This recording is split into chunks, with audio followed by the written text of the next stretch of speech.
Le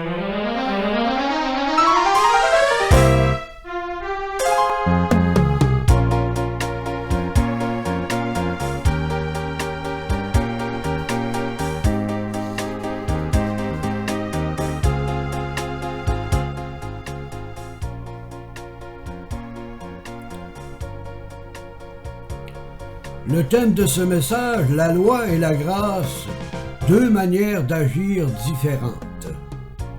Il est évident que la loi et la grâce représentent deux manières d'agir différentes de la part de Dieu à l'égard des hommes. C'est pourquoi il est important pour les personnes nées de l'esprit de la grâce de faire la distinction entre les principes de la vie de la loi et les principes de la vie sous la grâce en Jésus-Christ. Plusieurs personnes confessent être chrétiennes, mais bien souvent celles-ci sont toujours attachées aux œuvres de la loi, et de ce fait elles demeurent sous la loi du péché qui a le pouvoir de les condamner à la perdition éternelle. Bibliquement, le mot « loi » signifie « règle de vie », qui renferme plusieurs éléments, comme les 10 commandements, le système complet de gouvernement pour Israël dans le pays promis. Ce système comprend les 10 commandements, les jugements et les ordonnances. Nous retrouvons aussi dans la loi les principes de gouvernement du règne millénaire de Christ sur la terre après la grande tribulation. Vous devez comprendre que ces principes n'ont rien à voir avec la grâce, car ils sont la figure de l'accomplissement de la loi et des prophètes. Écoutez ce que dit le Seigneur Jésus en Matthieu chapitre 5 et les versets 17 et 18.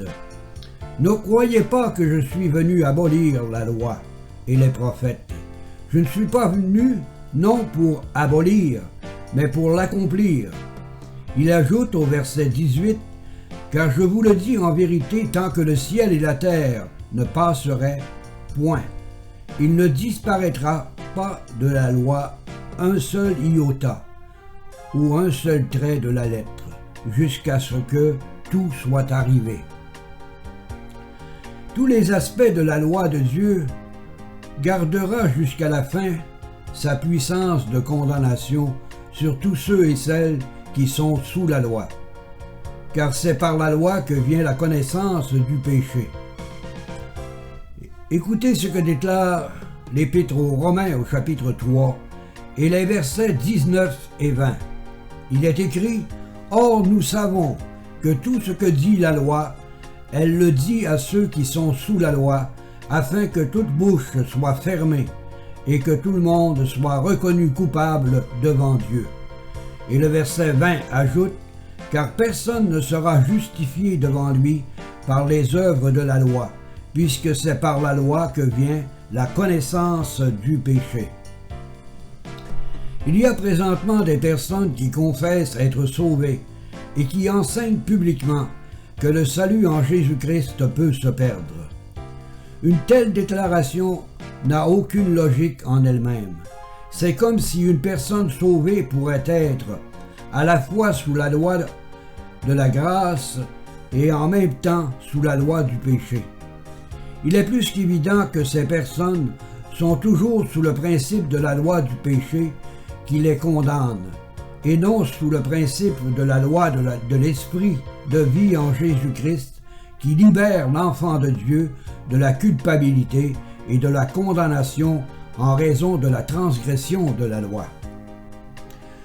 Une personne qui s'attache à la loi du péché a à son esprit l'idée de s'assurer la faveur de Dieu par ses propres mérites, au lieu d'être inspiré par la reconnaissance, par les bienfaits que Christ a accomplis pour elle par sa grande rédemption immuable.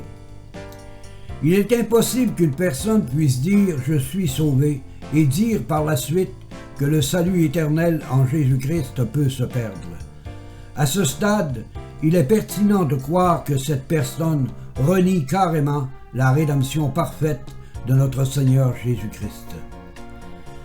Il est écrit en Éphésiens chapitre 1 et le verset 7, « En lui, c'est-à-dire en Jésus-Christ, nous avons la rédemption par son sang, le pardon des péchés, selon la richesse de sa grâce. » La rédemption, c'est le rachat du pécheur au prix du sang précieux de Jésus-Christ. Et le pardon découle de son expiation, c'est-à-dire que le Christ a porté les péchés de son racheté en sa chair, allant jusqu'à la mort de la croix et en versant son sang pour le laver de tous ses péchés. Il est donc impossible pour l'enfant de Dieu sauvé d'être condamné en raison de ses péchés qu'il peut commettre dans sa vie temporelle, puisque le Christ a subi la condamnation à sa place. La personne qui s'attache à la loi du péché demeure toujours sous la dépendance de la chair, qui n'a aucune force pour observer la loi du péché. Il est écrit en Galates chapitre 5 et le verset 17, « Car la chair a des désirs contraires à ceux de l'esprit, et l'esprit en a de contraires à ceux de la chair. Ils sont opposés entre eux, afin que vous ne fassiez point ce que vous voudriez. » Voilà pourquoi une personne qui dit être sauvée et qui n'a pas en elle l'esprit de vérité est attirée vers la loi du péché, en déclarant que si une personne sauvée meurt dans un état de péché, elle perdra son salut. Cela voudrait dire que la rédemption de Christ est imparfaite et que le salut par la grâce n'est pas éternel, mais plutôt conditionnel au mérite de l'observance de la loi du péché par les œuvres de la chair. Toute personne sans l'esprit de la grâce en elle est dominée par l'énergie de sa chair, qui prend plaisir à la loi de Dieu et qui la rend captive de la loi du péché. Écoutez ce que déclare l'Épître aux Romains au chapitre 7 et les versets 21 et 20 à 23. « Je trouve donc en moi cette loi. Quand je veux faire le bien, le mal est attaché à moi. » Et le verset 22 ajoute, « Car je prends plaisir à la loi de Dieu selon l'homme intérieur. » Et en terminant, le verset 23 nous dit, « Mais je vois dans mes membres une autre loi qui lutte contre la loi de mon entendement et qui me rend captif de la loi du péché qui est dans mes membres. » Voilà ce qui se passe dans le cœur de toute personne qui vit sous le régime de la loi du péché. Seul Jésus-Christ, par sa grande rédemption, peut mettre un terme à la loi du péché, et non l'homme par ses propres efforts à vouloir accomplir la loi de Dieu en espérant de se justifier lui-même devant Dieu. Car il est écrit dans l'Épître aux Romains au chapitre 10 et le verset 4, « Car Christ est la fin de la loi pour la justification de tous ceux qui croient. » Tant que l'homme persiste à vouloir accomplir de lui-même la loi du péché, celui-ci se heurte à la pierre angulaire, la pierre du grand salut qu'est le Christ. Et de ce fait, il est toujours prisonnier de ses péchés non pardonnés. Et ce parce qu'il transgresse régulièrement la loi de Dieu, n'étant pas capable de l'accomplir. Il est écrit en 1 Jean, chapitre 3, et le verset 4, « Quiconque pratique le péché transgresse la loi, et le péché est la transgression de la loi. » Ce passage ne veut pas dire qu'un croyant sauvé et qui est sous le régime de la grâce et qui commet un péché pourrait être condamné en raison de la transgression de la loi. Sachez que le croyant sauvé est sous la grâce éternelle par la rédemption de Christ et que le péché n'a plus de pouvoir de condamnation sur lui. Il est écrit dans l'Épître aux Romains au chapitre 6 et le verset 14, « Car le péché n'aura point de pouvoir sur vous, puisque vous êtes non sous la loi, mais sous la grâce. » L'enfant de Dieu sous la grâce a été délivré du fardeau des œuvres de la loi. Il ne lutte plus pour être accepté par Dieu, car il est libre désormais pour vivre comme celui qui est accepté par l'œuvre de Christ, son Sauveur. Écoutez ce que déclare l'Épître aux Éphésiens, au chapitre 1, et les versets 4 à 6. Il est écrit, « En lui, c'est-à-dire en Jésus-Christ, Dieu nous a élus avant la fondation du monde, pour que nous soyons saints et irréprochables devant lui. » L'élection d'un enfant de Dieu ne prend pas son origine ici-bas, car elle date d'avant la fondation du monde, et ce selon le bon plaisir de la volonté suprême de Dieu. Poursuivons l'étude du verset 5 d'Éphésiens, chapitre 1. Il nous a prédestinés dans son amour à être ses enfants d'adoption par Jésus-Christ, selon le bon plaisir de sa volonté. Dès sa naissance en ce monde dans un corps mortel, l'enfant d'adoption de Dieu est prédestiné à vivre ici-bas en Jésus-Christ. Car Dieu surveille attentivement tous ceux et celles qu'il a lui-même élus avant la fondation du monde. Il est donc certain qu'un élu de Dieu recevra en lui le témoignage du Saint-Esprit et qu'il saura qu'il est un fils d'adoption par Jésus-Christ. Cela nous est confirmé en Romains chapitre 8 et le verset 16, où il est écrit « L'Esprit lui-même, c'est-à-dire Dieu lui-même, rend témoignage à notre esprit que nous sommes enfants de Dieu. » Le croyant sauvé était, avant la fondation du monde, un élu de Dieu.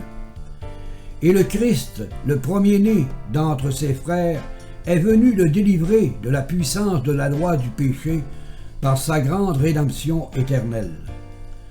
Regardons maintenant le verset 6 d'Éphésiens chapitre 1. Il est écrit « Pour célébrer la gloire de sa grâce dont il nous a favorisés dans le bien-aimé. » Comment un enfant de Dieu pourrait-il perdre son salut, qui a pris naissance avant la fondation du monde? Comment notre grand Dieu qui connaît le passé, le présent et le futur de son élu, pourrait-il le condamner?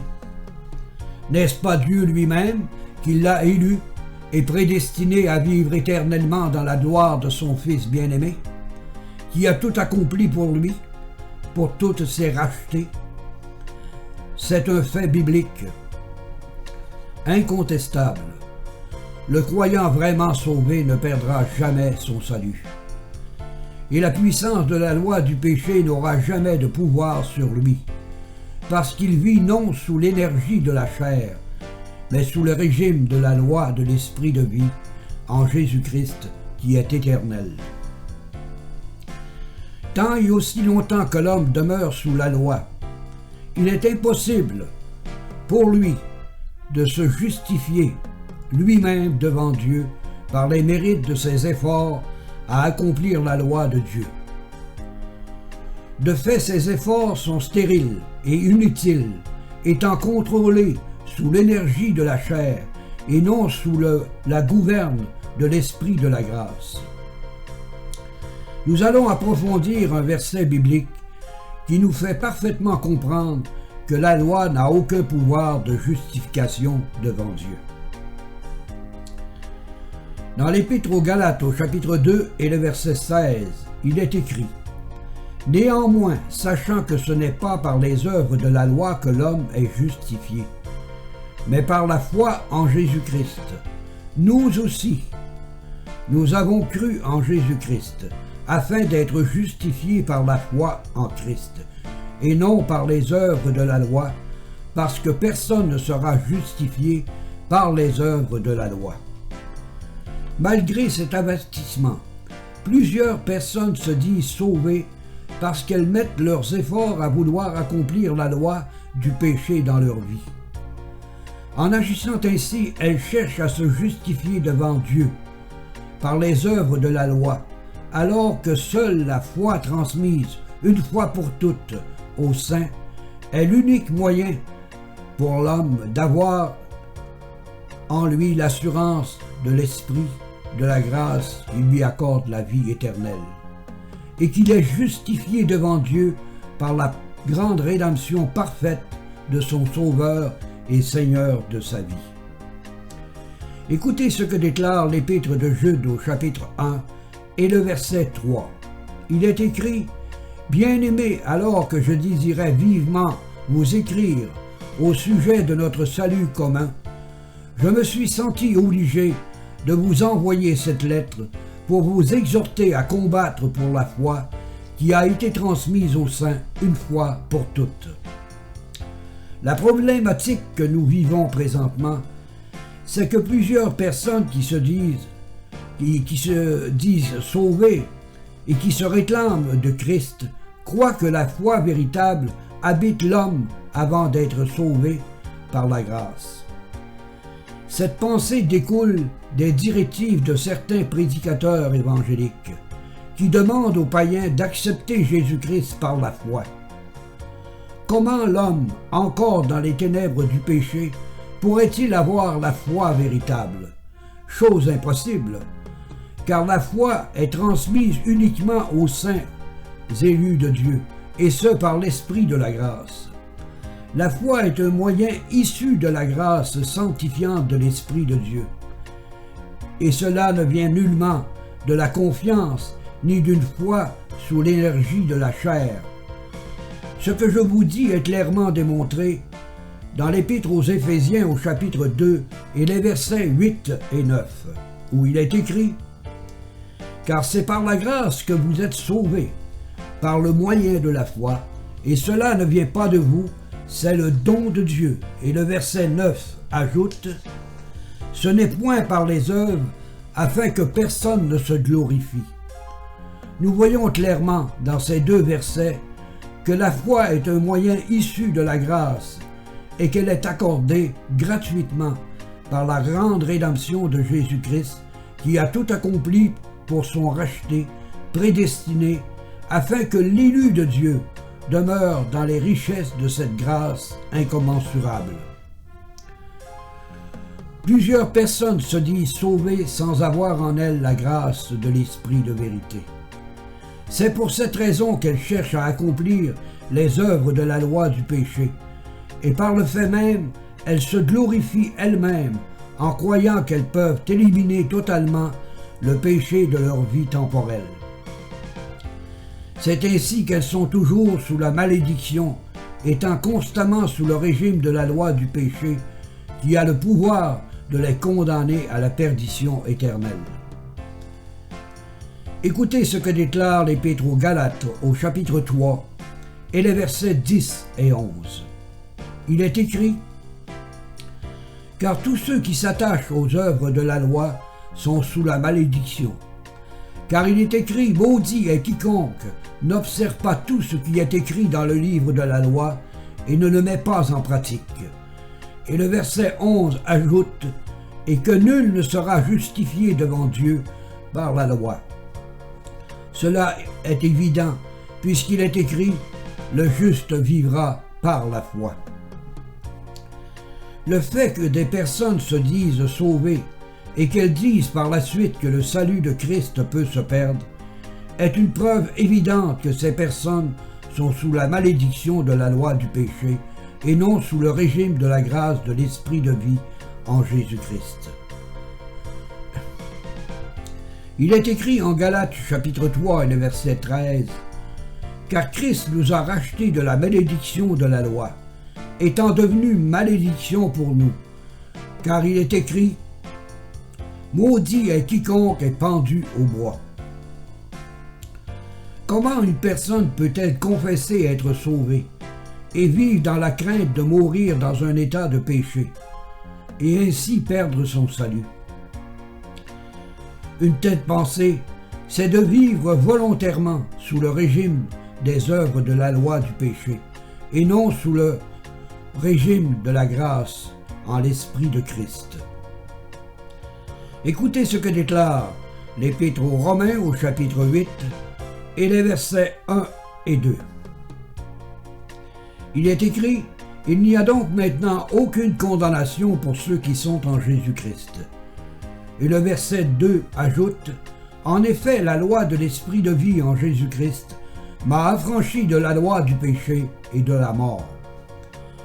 Il ne peut être question, pour ceux qui vivent en l'Esprit de Christ, d'être condamnés en raison de leurs péchés commis dans leur vie temporelle.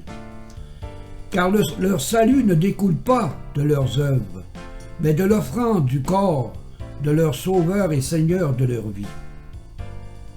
Il est écrit en Hébreux chapitre 10 et le verset 14, « Car par une seule offrande, il a amené à la perfection pour toujours ceux qui sont sanctifiés. » Nous voyons dans ce verset que l'enfant de Dieu sous la grâce n'est pas justifié et sanctifié en raison de l'observation de la loi, mais ni par ses efforts à éliminer le péché de sa vie temporelle, mais par l'offrande du corps de Christ, ayant porté les péchés de tous ses rachetés.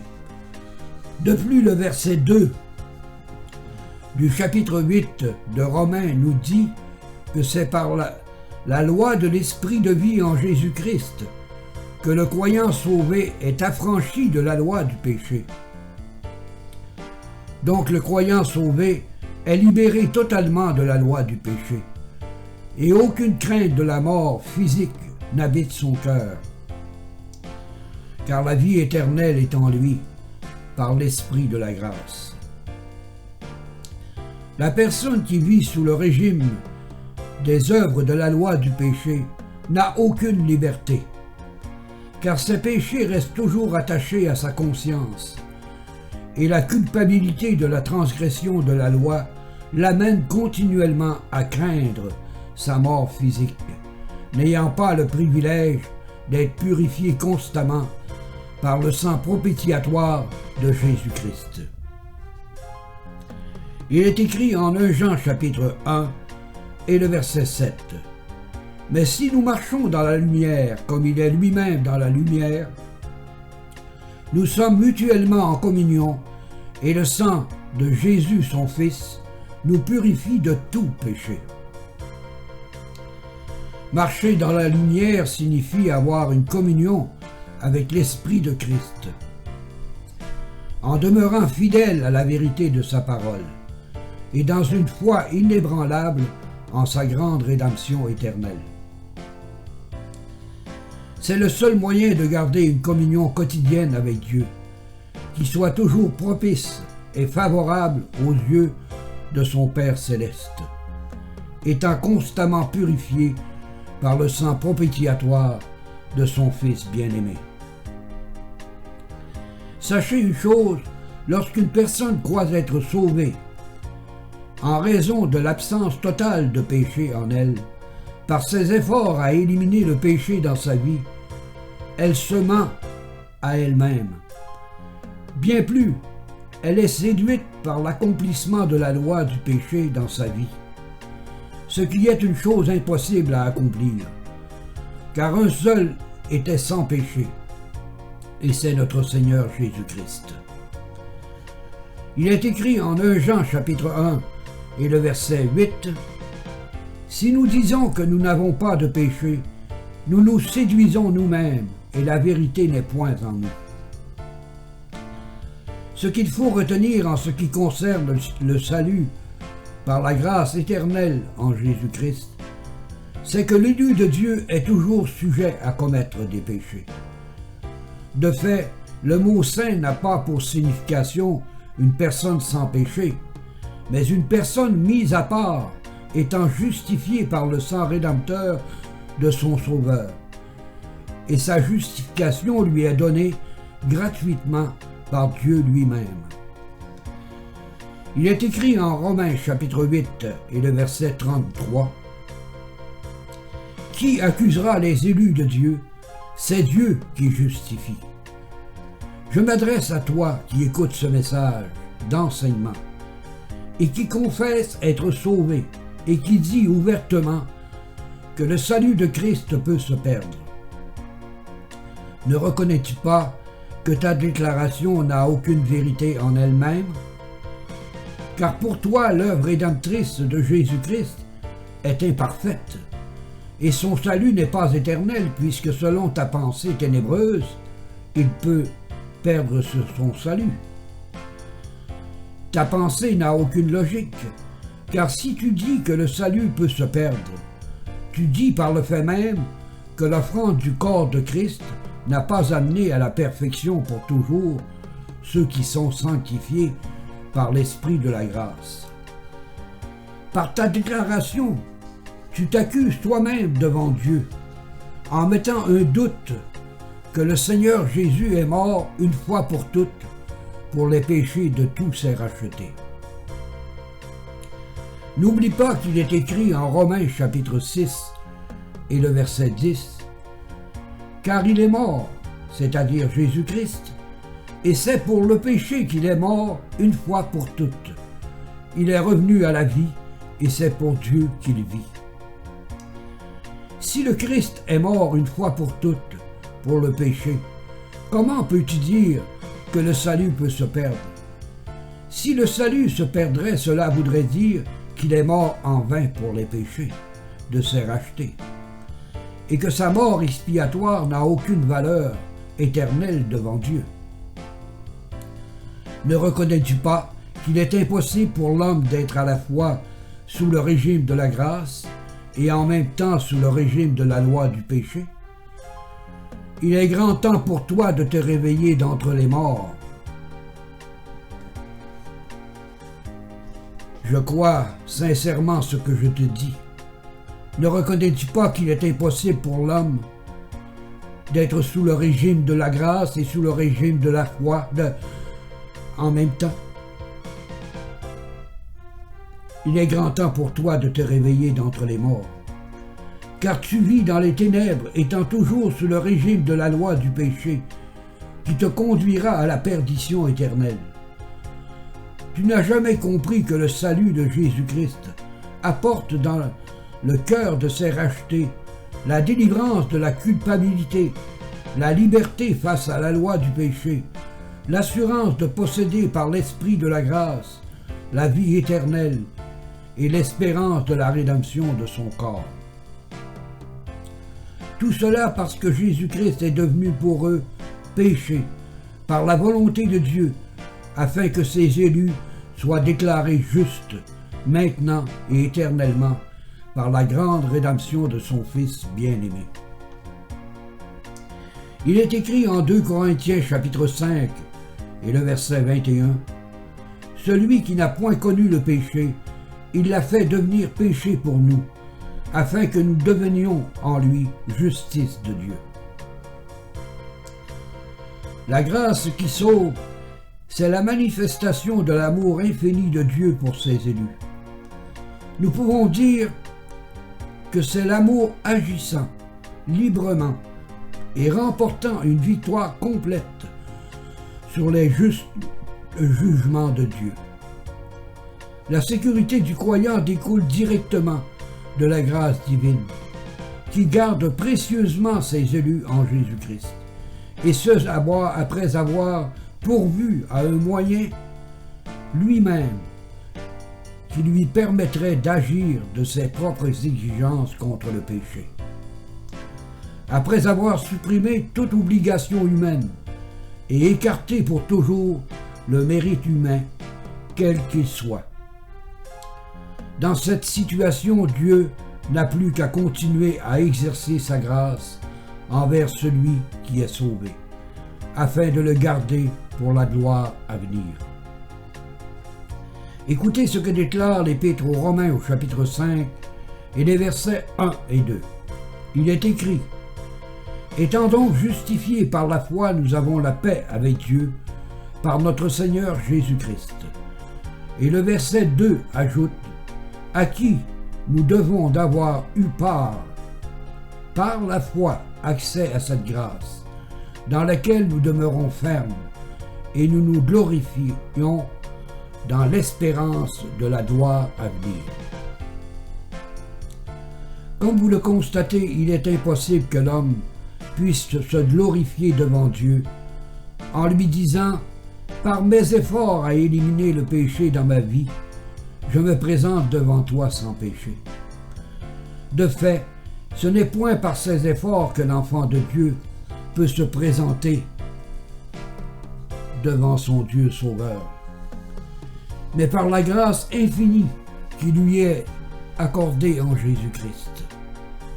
Le salut en Jésus-Christ apporte à l'esprit des saints élus de Dieu l'assurance que leurs péchés sont tous pardonnés et aucune trace de culpabilité habite leur cœur.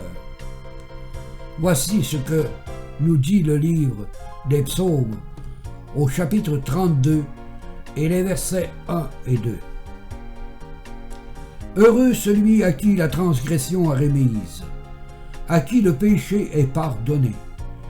Et le verset 2 ajoute, heureux l'homme à qui l'Éternel n'impute pas l'iniquité et dans l'esprit duquel il n'y a point de fraude.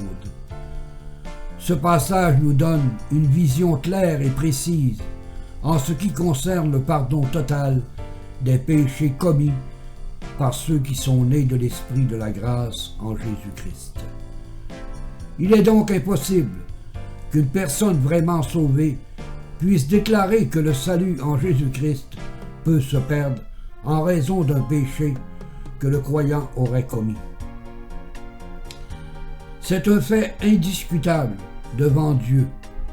Son enfant d'adoption est purifié de tous ses péchés par les actions de l'œuvre parfaite de Christ, c'est-à-dire son expiation, sa propitiation, sa justification et sa grande rédemption immuable et éternelle. Pour résumer ce message sur la loi et la grâce, vous devez retenir que l'enfant de Dieu en Jésus-Christ n'est plus soumis à la règle de la loi du péché, car il bénéficie des bienfaits de la grâce divine manifestée en son Sauveur par son esprit de vérité. Bref, il n'agit plus pour obtenir la faveur de Dieu, parce que cette faveur lui est accordée par le sang rédempteur de son Fils unique, notre Seigneur Jésus-Christ, qui a payé au prix de son sang le rachat de sa brebis. Car le Christ a été fait péché à sa place, lui juste, mort pour des injustes. Écoutez ce que déclare la première épître de Pierre au chapitre 3 et le verset 18. Il est écrit, « Christ aussi a souffert une fois pour les péchés, lui mort pour des injustes, lui juste plutôt, mort pour des injustes, afin que nous amener à Dieu. Il a été mis à la mort quant à la chair et rendu vivant quant à l'esprit. » Je m'adresse à vous, qui dites que le salut de Jésus-Christ peut se perdre. Je vous demande de réfléchir sur ce que je vais vous dire maintenant. Et vous serez en mesure de constater que votre déclaration est à la ressemblance de ceux qui ont crucifié le Seigneur Jésus à la croix. Sachez que les Juifs étaient tous d'accord pour que Jésus-Christ soit mis à mort, cloué sur une croix. Et ce, parce que selon eux, le Seigneur Jésus avait transgressé la loi de Moïse et de leur père Abraham. Ces Juifs refusaient de croire que le Christ était venu pour les libérer de la loi du péché en l'accomplissant pour eux. Toi qui se dis sauvé et qui enseigne que le salut de Christ peut se perdre, tu agis comme les Juifs qui refusaient de croire que le Seigneur Jésus mettait un terme à la loi du péché pour tous ceux et celles qui sont sous la grâce divine par sa rédemption parfaite. Lorsque tu déclares que le salut de Christ peut se perdre, es-tu conscient de la gravité de tes paroles? Es-tu conscient que si le salut de Christ pourrait se perdre, cela voudrait dire que sa rédemption n'est pas parfaite, et que de ce fait, il devrait revenir mourir une autre fois sur la croix pour sauver ses frères d'adoption de la loi du péché? Réalises-tu le non-sens de ta fausse conception concernant le salut éternel en Jésus-Christ? et de ton opposition face à la justification de tous ceux qui croient.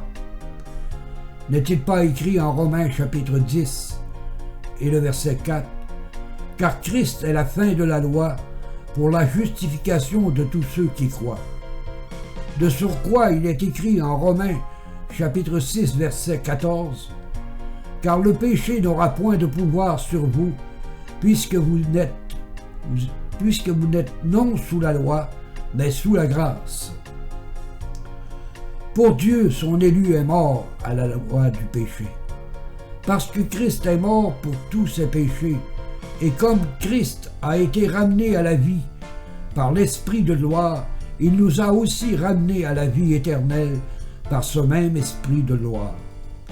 Bref, le croyant doit vivre par le moyen de la foi que Dieu lui a accordée dans sa grâce, et en vivant dans une espérance pure du retour de Christ pour venir chercher les siens.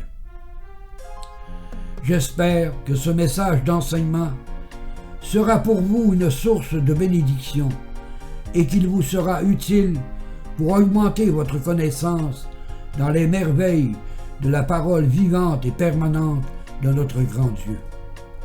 À notre Dieu, notre Père, soit la gloire maintenant et éternellement, par celui qui est notre vie et notre espérance, notre Seigneur Jésus-Christ. Amen.